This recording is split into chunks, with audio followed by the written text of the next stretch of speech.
Shëndes të gjithë teleshikuesit e TV Jupiterit, pra në programin tonë Trip Talk, sot e kemi fteftuar një musafire mjaft të rëndësishme që është juriste e diplomuar, pra bëhet fjalë për Valmira Berisha Lugiqi.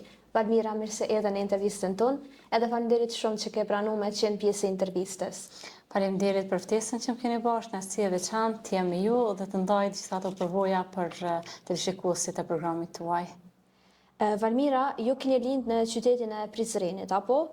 Ky është qyteti kulturës së artit.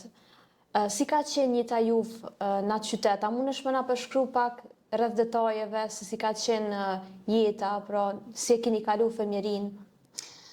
Fatmirësisht është privilegj shumë i madh të jem një qytetare apo të falë Zotit që të lindi në qytet kaq të bukur të lartë me një kulturë që gjithë vendet për shembull qoftë ato rajonale dhe shumë shtete të ndryshme e përgëzojnë për kulturën, për lartësinë e saj. Them vërtetën, jemi rritur në një familje ku kultura dhe domethënë arsimimi ndoshta nuk ka qenë me një shkallë shumë të lartë, por kultura, etika ka qenë nivelin apo pjedestarin më të lartë mundshëm. Padyshim që në Prizren, domethënë, kulturat janë pak më ndryshe se në çdo lokalitet tjetër në Republikën e Kosovës. Atje, domethënë, jemi frymëzuar se si të respektohet një person, si të mikpritet dikush dhe domethënë është e veçantë të flasim për kulturën e Prizrenit, por tani nuk është tema, domethënë ja kushtojmë qytetit të saj. Si fëmijë, domethënë kam pas edhe sfidat e mia, pavarësisht jetës që më është mundsuar të kem në qytetin e Prizrenit, por unë jam sprovuar edhe në një sprovë tjetër, kështu që nuk mund të ndaj shumë çka prej atij raporti shumë të këndshëm me qytetin e lashtë temin, sepse padyshim që sfidat e kam bot vetën. Mirë, po nga cila moshë ke fillu me këndu këngë dhe ilahi se me sa e diun ju edhe këndoni? Padyshim, domethënë prej moshës shumë të re, kemi trashëguar prej gjyshit, domethënë babës nanës, ai ka qenë rapsod në atë kohë. Edhe do thotë është çështje gjenetike, nuk është diçka që thoni fjalë popullore me të blene, po me të leme. Andaj ne do thotë edhe unë edhe vllau e kemi pas talent këtë gjë. Qysh prej kohës së pas lutës së të këndeni vazhdimisht kemi marrë domethënë çiftelin si tradit, çdo natë pas mbledhjeve ceremonive të ndryshme ne kemi ekzekutuar çifteli, kemi kënduar këngë patriotike. Edhe është kënaqësi e veçantë se mban më ndje, domethënë shqiptare edhe më të fuqishme me këtë gjë. Masnej do thotë hap pas hapi kemi marrë pjesë në për manifestime, festivale të ndryshme me vllajin, edhe ku jemi domethënë shpërblyme mirënjohje të ndryshme. Edhe kemi kënduar padyshim që këngën popullore edhe atëherë. Edhe kemi pas në pjesëmarrje të ndryshme për ahengje, pa harru, pa e përmend edhe profesorin e mirënjohur Masar Spajun, vllaun e të këngëtarës së mirënjohur Merita Spaju, i cili na ka shoqëruar vazhdimisht në për darsma të ahengjet të ndryshme në atë kohë. Po, cila prej këtyre eksperiencave me mirënjohje që sapo i përmendet, cila ka qenë një që më shumë të keni mbajt mend dhe më na përshkruaj si ka qenë ndjenja dhe si jeni përgatitur për atë eksperiencë, më na tregu pak a shumë. Tham realitetin, një prej momenteve më interesante ka qenë ishte në Gjakov në një festival ku është organizuar dhe unë me vllahun çdo herë i dole kemi pas tash, domethënë me frymëzuar në një këngëtar apo këngëtare, Shyrrit e Belunin dhe Mahmut Feratin e prezantojshëm këngët e tyne. Edhe atëherë vendosëm hajde ta ndrojmë një këngë më popullore, më të lashtë e ç'kemoj goce që po rrin ke shtëpia. Edhe aq shumë u ndez atmosfera në Gjakov kishte qenë ky atëherë e mbaj mend shumë. Edhe duart trokitjet, mirënjohje, domethënë audienca, përkrajet e tyre morale ka qenë shumë interesante dhe aty do thotë çmimi ka qenë padyshim që rrëmbym çmimin e parë me gjithë vllaun. Edhe ka qenë momenti më interesant sepse për herë parë kemi bërë një ndryshim, domethënë të mos e prezantu këngëtar që e përmena më herët, po kemi shkuar me një këngë më të lashtë. Ju keni doktoruar në drejtimin e juridikut, apo? A jeni duke praktiku apo duke ushtruar këtë profesion? Si qëndron puna me këtë profesion? Padyshim që unë jam, do thotë shumica prej audiencës vetëm e din se çfarë profesioni ushtrej, do thotë jam doktor i shkencave juridike, juriste diplomuar në këtë drejtim. Shkollimin tim fillor dhe atë do të thotë mesëm e kam përfunduar në shtetin e kulturës, siç e përmendet më lart në Prizren, pastaj fakulteti masterin edhe në ciklin e fundit të doktoratës kam përfunduar në Universitetin Shtetëror të Tetovës. Vazhdoj ta ushtroj këtë profesion, pa dyshim që her pas here me probleme, me sfida, sepse ne gjithë e dim se në çfarë shteti jetojmë. Kam ushtruar edhe më herët duke dhënë edhe këshilla psikojuridike, edhe psikologjike, edhe juridike në të njëjtën kohë paralelisht. Pastaj kam punu, do thotë, një kohë shumë gjatë edhe në promovimin e ligjit për të verbërit që ka qenë në vitin 2012-2013 që është fuqizu. Kam marrë pjesën për konferenca të ndryshme, një ndër to ka qenë konferenca më do thotë përmendur deri më tani në Turqi, që ka qenë konferencë botërore që është mbajtur në kuadër të aftësisë kufizuar në atë kohë. Pastaj kam vazhduar pastaj duke ushtruar këtë profesion, qoftë në kuadër të organizatave të ndryshme, me projekte të ndryshme, disa kohë kam marrë pjesë edhe në një kohë kam punu, domethënë, në zyrën e avokaturës publike në Prizren, e tjera. Po si ka qenë eksperienca në Tetovë? Si krahasoni prej këtu, është ngjashme shkollimi atje me këtu, apo si është, domethënë, atje eksperienca? Them realitetin, do thotë eksperienca, padyshim që ka një dallim drastik, mund të them, në shkollën e intelektualitetit të kulturës, sepse ne, edhe pse jemi shqiptar të gjithë, ne dallojmë, do thotë, nga kultura, nga eksperienca e punës, apo pa më parasysh se asnjë njeri nuk është i njëjtë, asnjë kamp nuk është i njëjtë, po asnjë, si them, shtet nuk është i ngjashëm me një qytet apo shtet tjetër. Andaj mund të them që eksperienca e atëhershme, nëse e krahasojmë, ka qenë me një dallim shumë të theksuar, për shkak se profesorët e atjeshëm, do thotë, ka një ideologji shumë ndryshe, religioni është më prezent se sa në Kosovë, ne gjithë ata e dim, edhe eksperienca ka qenë jo edhe bash e mirë, për shkak duke pas parasysh të rastin tim që kam pak probleme të pamurit. Atëherë domethënë kanë filluar dhe gjykimet në këtë drejtim, duke na thënë pse s'po i ruani mjetet e juaja për kurim, po i shpenzoni në studime e tjera. Domethënë janë disa prej çështjeve të cilat më kanë dhënë një eksperiencë jo të mirë, po në anën tjetër nëse shohim efektin ansor të kësaj, ka ndikuar shumë pozitivisht në shtytjen dhe motivin tim për të ardhur këtu ku jam. Po, domethënë ju jeni nën e 2 fëmijëve, apo? Padyshim. Kultura gjithashtu dhe sprovat të mëdha keni pas në jetë. A mundesh me na tregu diçka se si ka qenë jeta juve, si e përshkruani këto sprova që keni pas, domethënë, edhe me sprovën që ju kanë dalë shqisat e pamurit në përgjithësi, si ka qenë kjo eksperiencë, me na tregu me fëmijët e tu, si ka qenë, me na shpjegu. Me shumë kënaqësinë më të madhe, kisha nda këto me gjithë të rishikuesit, duke u kthy pak në familje, domethënë në moshën 13 vjeçare, vetëm Zoti i deshti krijuesi që të mos provojmë një gjendje të tillë, duke më privuar nga shqisat e pamurit. Andaj në të kundërtën askush mos ta keq kuptoj, kjo është një kënaqësi e veçantë për mua.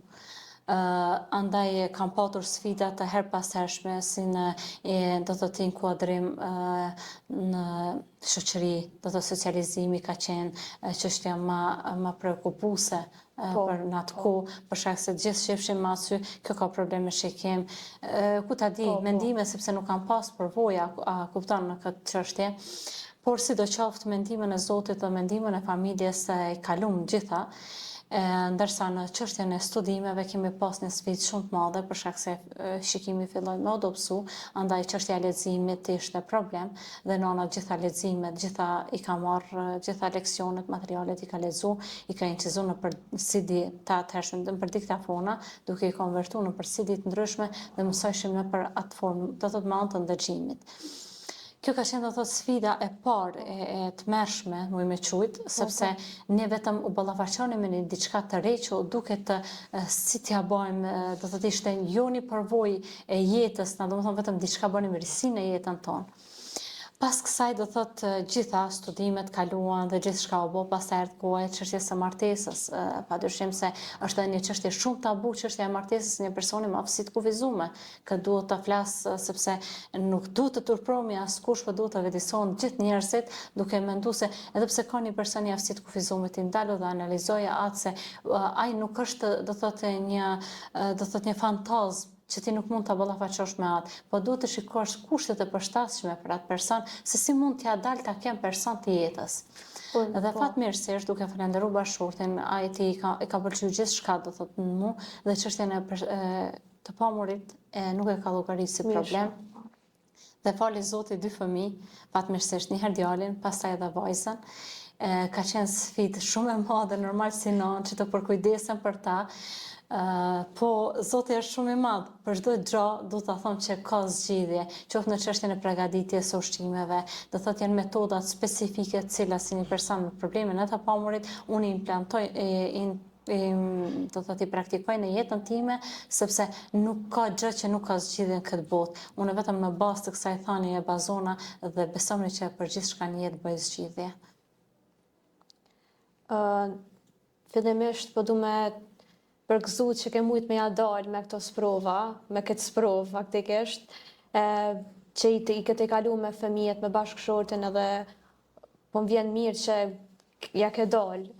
Edhe mendoj që edhe empatia e njerëzve normal, në përgjithësi duhet me qenë më e zhvilluar, me pas një kuptueshmëri më të madhe për të gjithë ata të cilët kanë edhe aftësi të kufizuar normal. Edhe me qenë përkushtuar edhe me mundu me pas një fjalor ma të kuptueshëm ndaj tyre normal.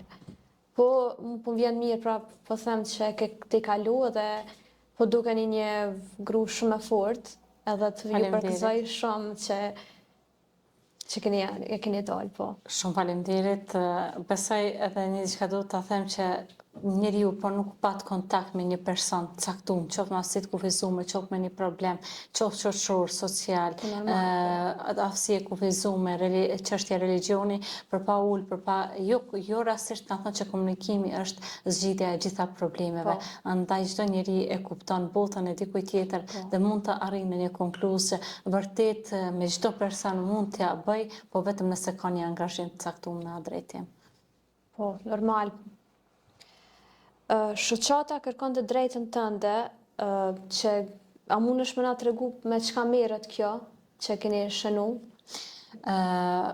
Do thotë mbas të gjitha këtyre sfidave që kam pas vazhdimisht në jetë, hap pas hapi, do ta ceki në momentin kur e kam kuptuar që kam problem në të pamurit, një kohë jam demoralizuar aq shumë, sa që kam thonë ja po e la, do thotë në të hec gjithçka, si ka dhënë Zoti në të rrjedh si ujë dhe unë po dorëzona rastit, jo, atëherë ula dhe mendova, thash është koha që unë të mos ja dorëzoj, do thotë vetën smundjes, po të kundërtën, të bëj atë që është e pamundurën. Dhe mendova, thash, ne si persona që kemi probleme të caktuara, sepse çdo njeri ka ndonjë problem, po dikush i ka më të dukshme, dikush i ka më të padukshme. Andaj thash, do të bëjmë një juriste, fillimisht të mbrojë të drejtat e mia që i kam të garantuara në bazë të natyrshmërisë pra krijuesit, pastaj ato të drejta njerëzore që mi ka dhënë ligji, shteti e tjera. Dhe vendosa që të bëjmë një juriste që nga atëherë dhe me kalimin e kohës, duke i parë problemet që po ballafaqohen, sidomos personat me aftësi të kufizuar, gratë e shumë tjera, vendosa që ta bëj hapjen e një organizate kërko të drejtën tënde. Kjo organizatë fatmirësisht do thotë që 6 vite është vetëm funksionale. Me anë të kësaj organizate kemi promovu shumë të drejta, kemi bërë mbrojtjen e shumë personave në përgjithësi, pa dallim race, gjinie, moshe, aftësi e kufizuar e tjera. Në bazë të kësaj organizate do thotë shumë çifte janë bashku, fatmirësisht me këshillat që kemi dhënë. Shumë raporte prind-fëmijë janë rregullu, cilat kam manovru, do thotë kam punu me këtë organizatë edhe para çështjes së martesës në Prizren, do thotë me organizatën që e kam pas atje me lokalin. Pastaj do thotë jam marrë edhe me çështjet e fëmijëve shumë. Ka pas edhe 2 herë në javë që vazhdimisht jemi marrë me çështjen e fëmijëve me aftësi të kufizuar në këtë rast. pa dallime, do të qoshin ato probleme mendore në të pamurit, në të dëgjuarit, e tjera. Do thotë ngërthe në përgjithësi, kërko të drejtën tënde, bën mbrojtjen dhe promovimin e të drejtave të personave në përgjithësi, siç e si ka marrë pa dallim race, moshe, gjinie dhe aftësi e kufizuar. Po kursi gjuhës turke, si është pritë, a ka të interesuar mjaftueshëm a ka të interesuar mjaft për me mësu këtë gjuhë, apo si qëndron numri i të interesuarit për me mësu apo me studiu këtë gjuhë? Fatmirësisht unë gjuhën turke kam mësu prej televizionit, që është diçka shumë e çuditshme. Pastaj padyshim që për me pas, domethënë me mësu persona të tjerë, qoftë fëmijë apo të rritur, do të jesh certifikuar për këtë çështje. Pastaj u detyrova që të marr certifikat në këtë drejtim, që të marrë një lloj licence dhe të bëj të kurse, qofshin ato në mënyrë virtuale apo fizike për njerëz që janë të interesuar. Fatmirësisht ka interesim shumë të madh dhe janë shumë të kënaqur me këtë gjë. Gjëja që e bën më interesant atë motivi i parë se kur filloj me mbajt kursin për shkak një person adekuat, po unë nuk do të arrij kur ta mësoj gjuhën turke sepse është gjuhë shumë e vështirë. Këto janë mendimet personale, padyshim të dikujt. Edhe unë filloj të qesh dhe të them, pa keni menduar se unë si e kam mësuar gjuhën turke. Kur të them që prej televizionit fillimisht, ata fillojnë me qesh. Po si për televizionit. Pastaj them, po ju e keni edhe një favor më të mirë, sepse këtu unë ju mësoj në mënyrë, do thotë, shumë mënyrë të drejtë, mënyrë siç është e paraparë në rregullat e arsimit. Atëherë ju duhet keni edhe një privilegj shumë më të madh, sepse unë atë që nuk kam pas mundësi të mësoj qoftë në mënyrë virtuale apo me duke ndjek kurse e tjera. E kjo është shumë interesant, ka të interesuar fatmirësisht, sepse ne gjithë dimë që Kosova është shtet në zhvillim dhe raportet tona, qoftë që është sferën e qeverisë, shtetit, ministrive, qoftë qytetarët, vazhdimisht kanë lidhje, qoftë në aspektin e tregtisë apo mjekësisë me shtetin e Turqisë, andaj interesimi është shumë i madh. Po faktikisht momentin që një person nuk ka mundësi ose nuk e ndjek në një kurs, gjithmonë normale ekzistojnë rrjetet sociale, si televizioni, iPad-i, iPhone-i, telefonat në përgjithësi. Edhe është një lloj edhe kjo në inteligjencën e gjuhëve që mundesh me mësu shpejt. Nuk e di sa ka qenë e vështirë për ty me mësu përmes televizionit, a ka qenë e vështirë apo e keni mësu shumë shpejt edhe lehtë? Apo gadal? Tham realitetin, gjithë kanë menduar që unë pse me Prizrenit familjen tonë është fol gjuha turke, por jo. Po se në Prizren ka shumë persona dhe në kom dëgju që folin gjuhën turke dhe tani normal që kanë menduar të ashtu edhe për juve.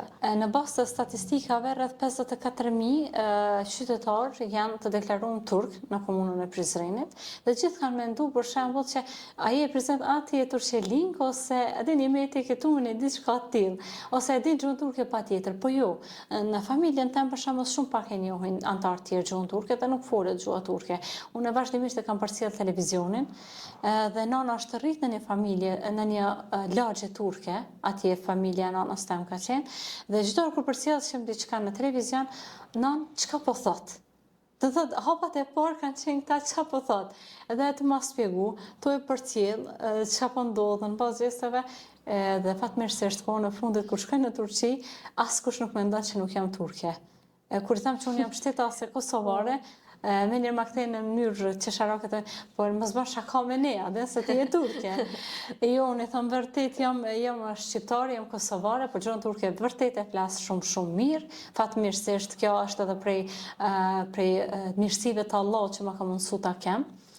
Edhe gjoja tjetër do thotë ma ka bërë, fapat e parë them kështu kanë qenë, do thotë me nanën të e pyet çdo herë çka po ndodh, edhe ka vazhdu do thotë rrjedha në këtë formë.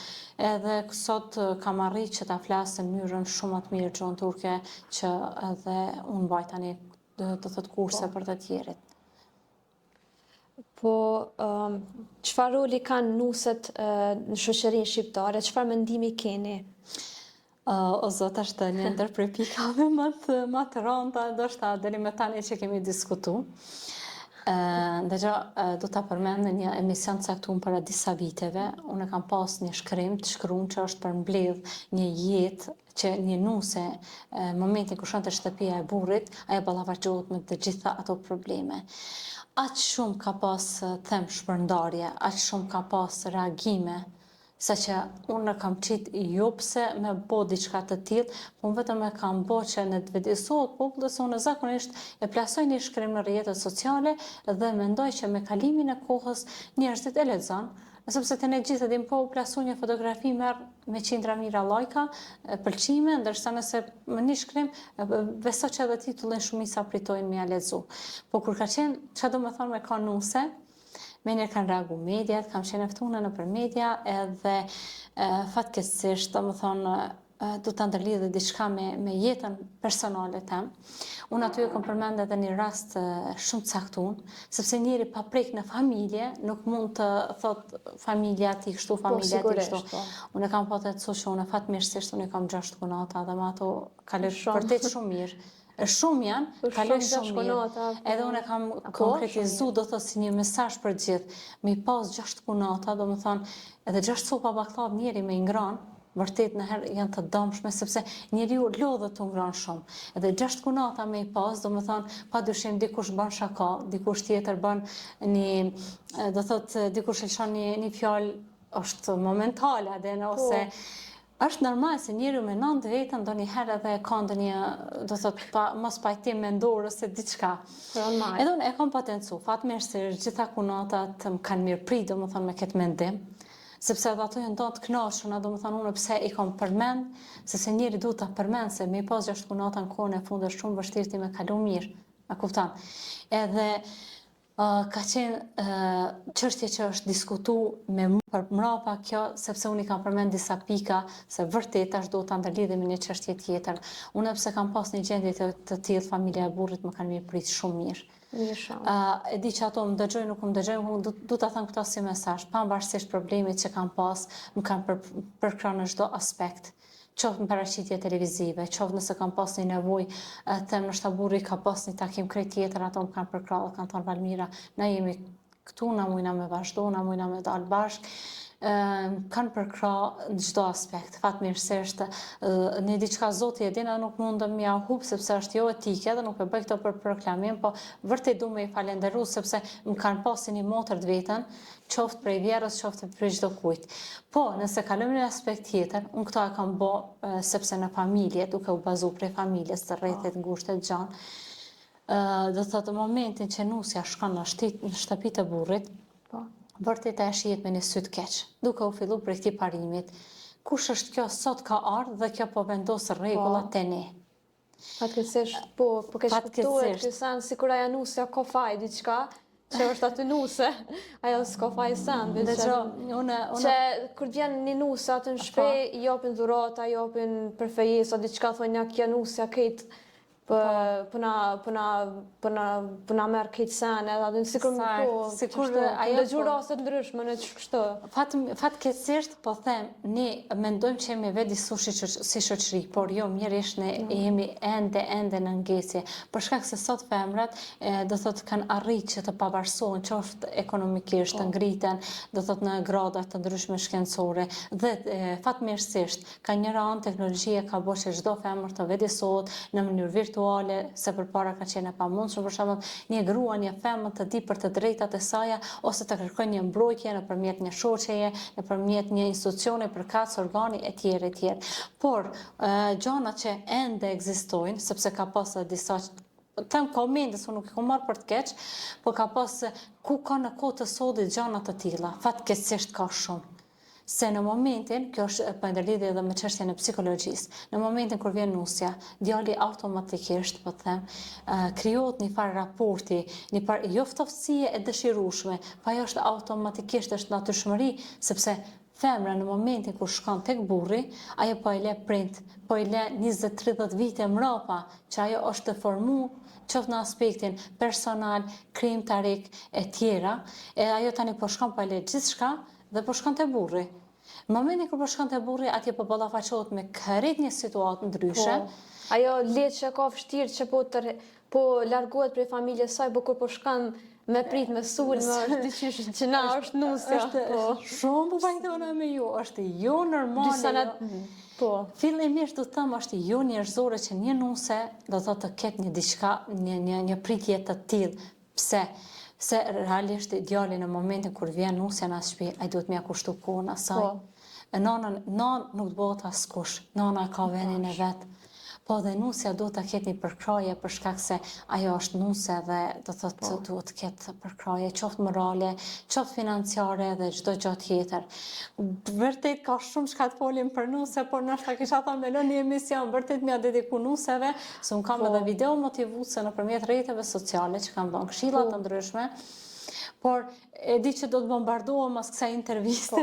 Normal. Pse ki përkra nuse, pse ki përkra këtat. Ama besoni sinqerisht jemi si shoqëni ende të pavëdijshëm për çështjen e nusës, për çështjen e gjithçkaje që ka të bëjë me ardhin e një personi të ri në atë shoqëri ose në atë familje.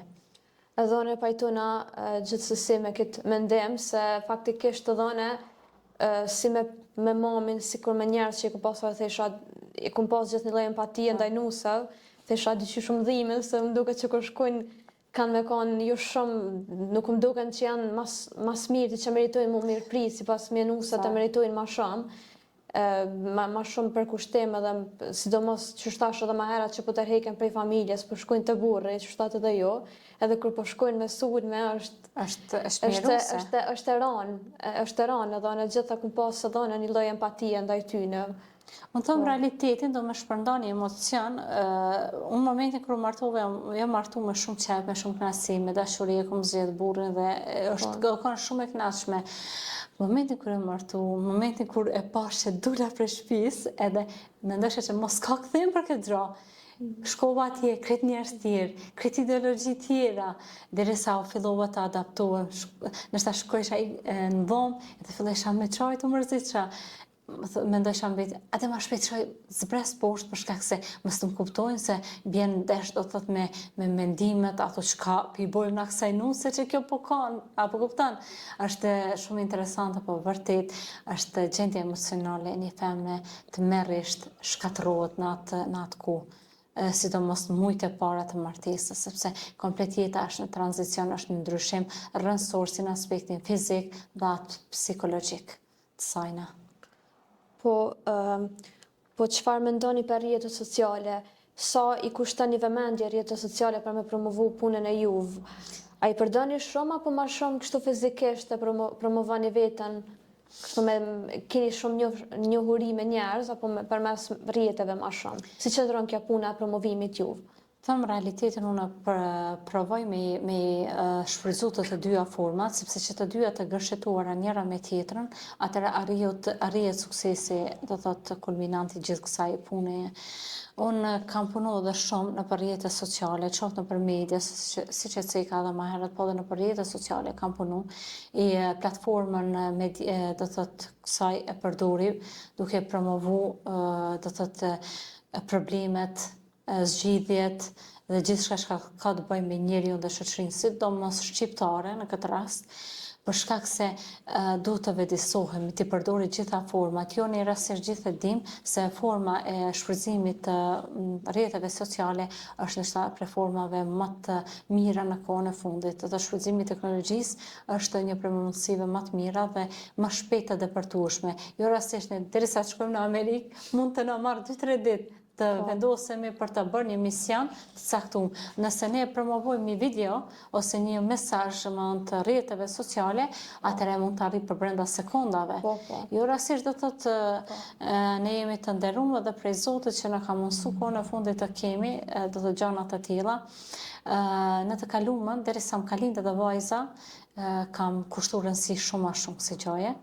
Po tash vajza është pak e vogël, ka 10-11 muaj, edhe pak jam ngushtu, do thotë veç edhe pak derisa ta se, edhe pse po i përdori rrjetet sociale, domethënë për të promovu vlerat njerëzore dhe sociale, por prap me kalimin e kohës, do thotë unë nuk që ju kum ndarë kësaj gjëje, por prap do të vazhdoj për me promovu, do thotë vlerat, siç e përmenda edhe më herët, që të ndikojnë pozitivisht në ndryshimin apo përmirësimin e çdo njërit prej nesh, për të ndikuar në rregullimin e raporteve dhe gjithçka e tjetër. Po, normal edhe unë mendoj që sidomos në kohët e sotit, se normal atëherë nuk ka pas rrjete sociale dhe atëherë njerëzit janë promovu ma kështu fizikisht, s'ka pas telefone, ata është normal mënyra më mirë që me promovu veten njerëz, kështu është përmes rrjeteve sociale, të bo qesin edhe rrjete këto videona për YouTube, njerëzit që dojnë për shembull po bë youtubera ose nëjë sen tjetër,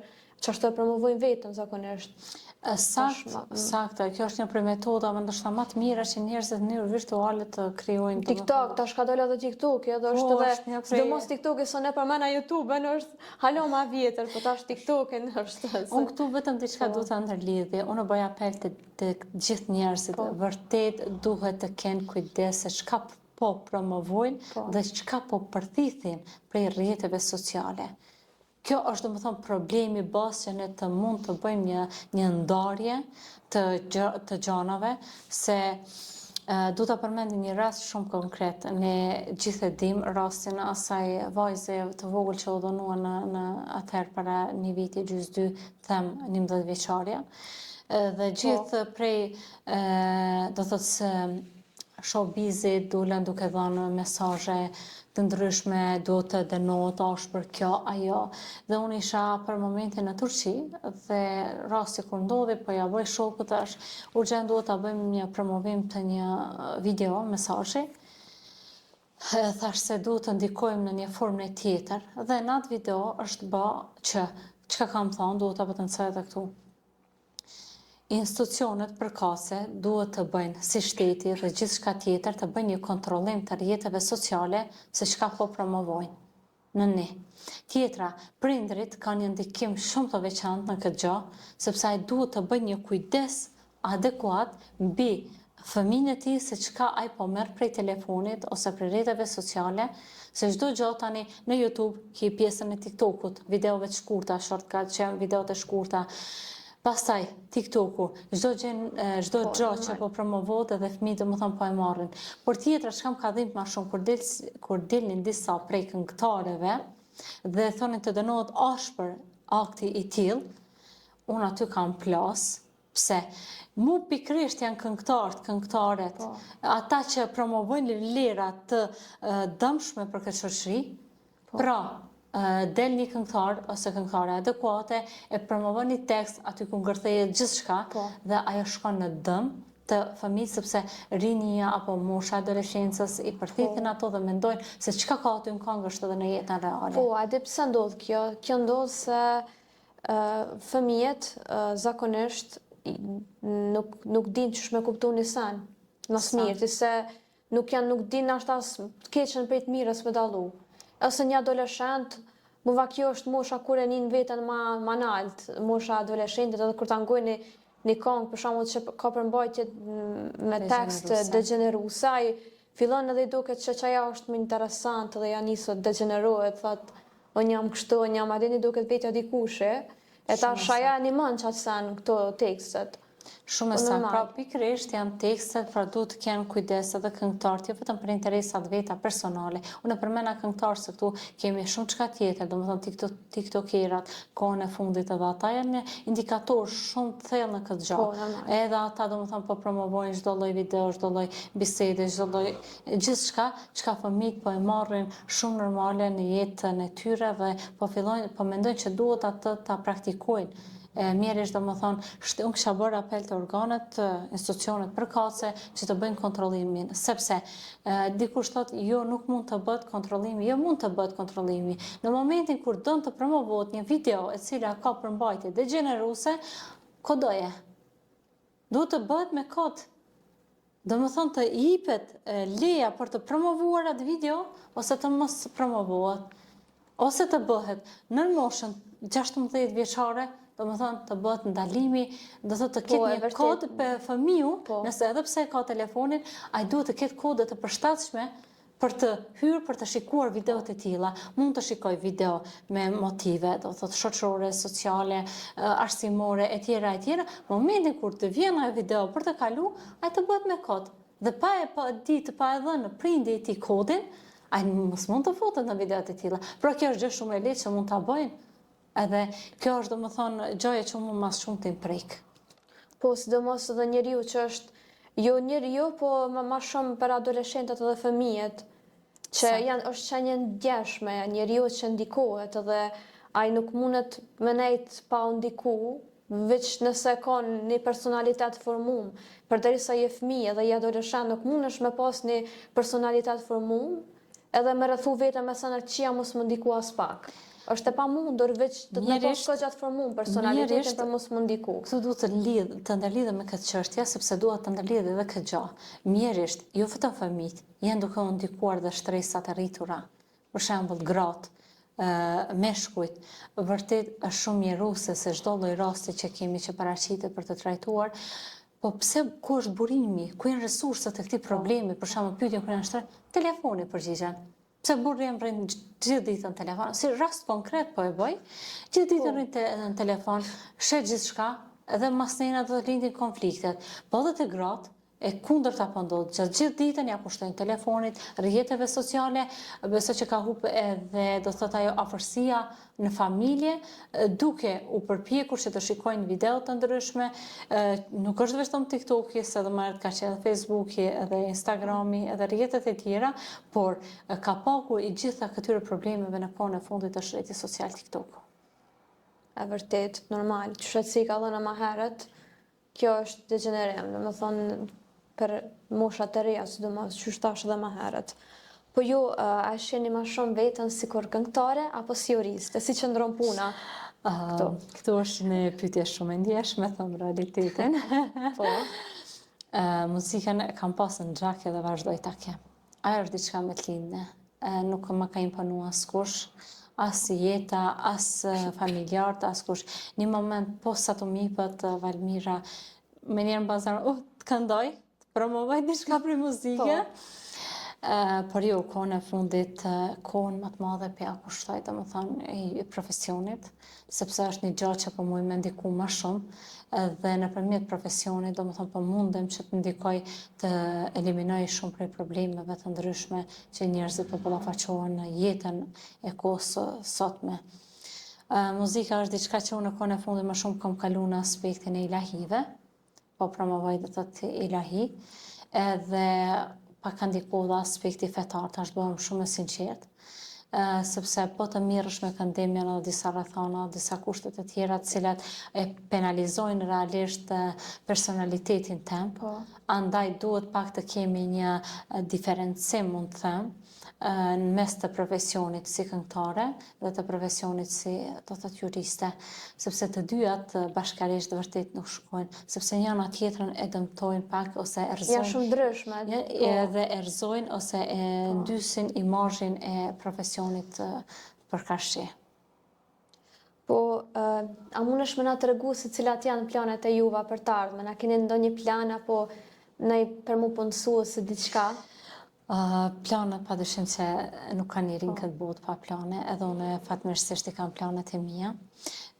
Mendoj që në të ardhmen një shpresë shumë të madhe, sepse kohën e fundit kam pasur edhe oferta të ndryshme prej partive politike të marr pjesë si kandidat të konkurrentët si kandidat në kuvendin e Kosovës. Por profesioni jam do të bie ndesh me politikën. Andaj kam refuzuar që të gjitha, kam pas 3 oferta shumë të mëdha në këtë fushatën parazgjedhore që ishte.